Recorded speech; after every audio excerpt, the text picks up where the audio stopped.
Jeremy, you're destined for success. But what is the biggest problem that the downtown faith startup is trying to solve? Yeah, certainly. Studies are showing that people are moving into urban city centers. Also, studies are showing that people like yourself, average person, is having conversations about life and faith, but they're not necessarily having them with the church. And I think that churches haven't necessarily been a place where people feel like they can come, they can ask hard questions, they can talk about things that matter most, because of all the things that church might be viewed as judgmental or hateful or confusing or irrelevant. And so one of the things that we want to kind of overcome with that, the problem we want to solve with that, is that we want to be a church that kind of dispels some of those thoughts and creates an open door, an open space for people to come and discuss life and faith. And that means they come with their problems, they come with their questions, they come with their brokenness, they come as they are, and they begin to feel like, hey, this is a place where I can discuss these things and in a positive way, where I'm not being corrected or judged because I have these questions, but rather they're being helped, and they're being helped to find those answers.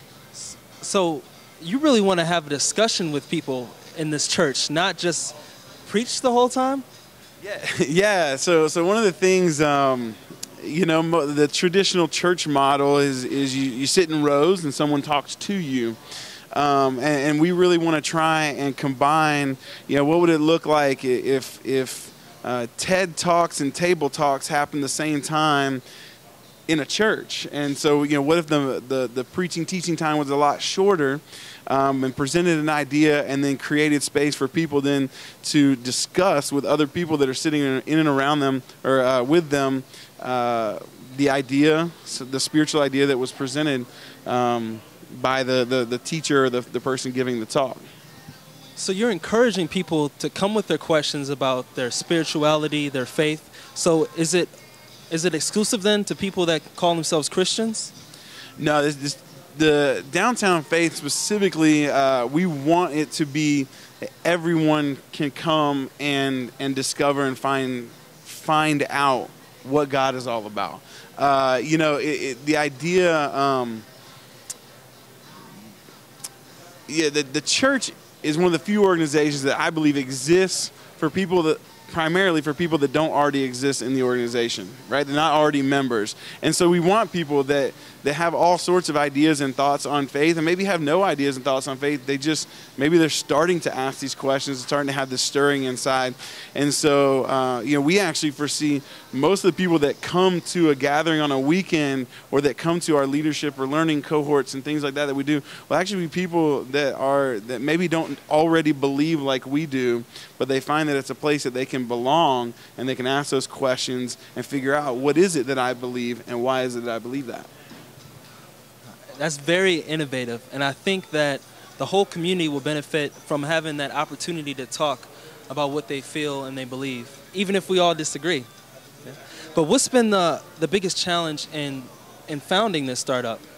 Yeah, so I think every startup has kind of two initial challenges, right? You need startup capital, so you got to fundraise, you got to make that money, and church is no different. We want to be a modern, innovative, creative church, which means that you have to not necessarily spend tons of money on things, but you do need money to get operating and to get going, to get the equipment and the launch things that you need to be able to launch a public gathering and things like that. And then also finding people that are willing to commit courageously to this endeavor of a startup church, because there's no guarantees. As a matter of fact, in America, statistics show that 9 out of 10 startup churches fail. And so the odds are not in our favor. And so it's a big ask to be able to look at a person and say, hey, I want you to move your life here. I want you to commit to this startup church. And so finding people and building a team of just intelligent, creative, I want the best of the best to be a part of what we're doing, and to volunteer their time, their energy, and their resources to what we're doing. So those are two obstacles right now. That's kind of my biggest thing is fundraising and team building, and just really excited about what I believe God is going to send our way, the people he's going to send our way to make this thing happen. No doubt. Well, it's good that you're educated on the statistics. You realize that 9 out of 10 of the startup churches won't make it. But so you're a brave person to come out and do this. But what is it specifically about downtown Las Vegas that you thought, despite all the odds, despite the big challenges of making a fundraising and getting the right people, that you want to do it here in downtown Las Vegas? Yeah, because I feel like it's an unreached area. I feel like it's an area that, again, if you're going to have a vibrant community full of life, I think you need vibrant communities of faith within that community. And looking here, I love what's going on. I love the people. I love the energy. I love the vision for this area.